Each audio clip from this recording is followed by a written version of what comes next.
بسم اللہ الرحمن الرحیم۔ السلام علیکم ورحمۃ اللہ وبرکاتہ۔ اسلامیات جماعت پنجم کے لیکچر میں خوش آمدید۔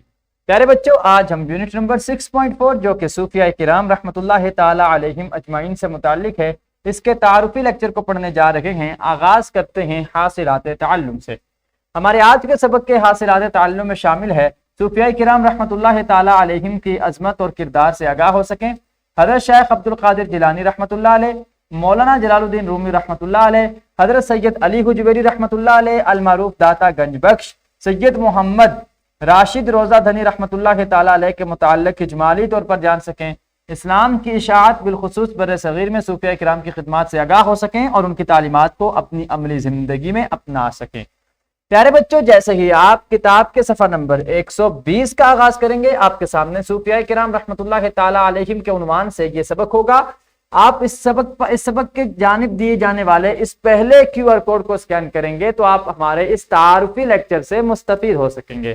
عزیز طلبہ و طالبات، صفحہ کا نیچے دیے جانے والے اس دوسرے QR کوڈ کو سکین کرنے کی مدد سے آپ صوفیاء کرام کی عظمت اور حضرت شیخ عبد القادر جیلانی رحمۃ اللہ تعالی علیہ کی شخصیت کے متعلق واقف ہو سکیں گے۔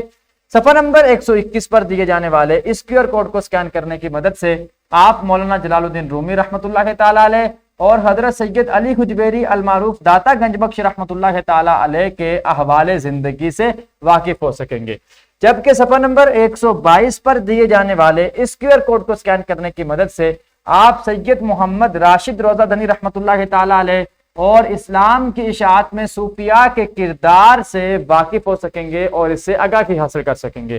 پیارے بچوں، صفحہ نمبر 122 پر سبق کے اختتام پر ذہنی آزمائش کے عنوان سے پڑھنا، سننا، بولنا کے سوالات ہوں گے۔ اسی طرح سے اگلے صفحے پر لکھنا کے سوالات ہوں گے، جن میں خالی جگہ پر کرنا، سوالوں کے مختصر اور سوالوں کے تفصیلی جواب دینا وغیرہ شامل ہوں گے۔ عزیز طلبہ و طالبات، سرگرمیاں ہر سبق میں شامل کی جاتی ہیں تاکہ آپ بچے ان سرگرمیوں کے بدولت مزید بہت سی اہم قسم کی معلومات کو سیکھ سکیں۔ اسی طرح سے رہنمائی اساتذہ کرام کی سہولت کے پیش نظر درج کیے جاتے ہیں۔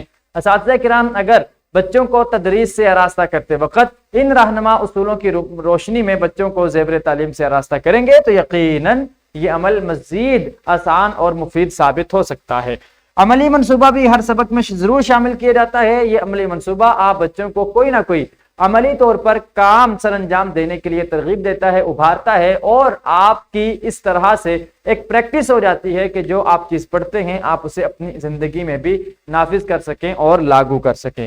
پیارے بچوں، مزید پڑھیں کے عنوان سے بھی چند لنکس ہر سبق کے آخر میں دیے جاتے ہیں کہ اگر آپ بچے صوفیاء کرام کی شخصیت سے متعلق مزید نوادرات جمع کرنا چاہیں، مزید معلومات حاصل کرنا چاہیں تو ان لنکس کی مدد سے آپ کوئی تحریر پڑھ سکتے ہیں، آپ کو ویڈیو دیکھ سکتے ہیں، جس کی مدد سے آپ کے علم میں یقیناً اضافہ ہوگا اور آپ انشاءاللہ العزیز ان لنکس کو پڑھنے کے ساتھ ساتھ مکمل طور پر واضح انداز میں حاصلات تعلم کے مطابق سبق کو تیار بھی کر سکیں گے۔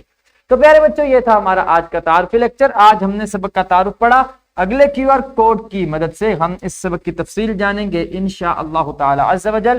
اس کے ساتھ ہی مجھے اجازت دیجیے، ملاقات ہوگی کل کے لیکچر کے ساتھ۔ اللہ کریم ہم سب کا حامی ناصر ہو۔ اللہ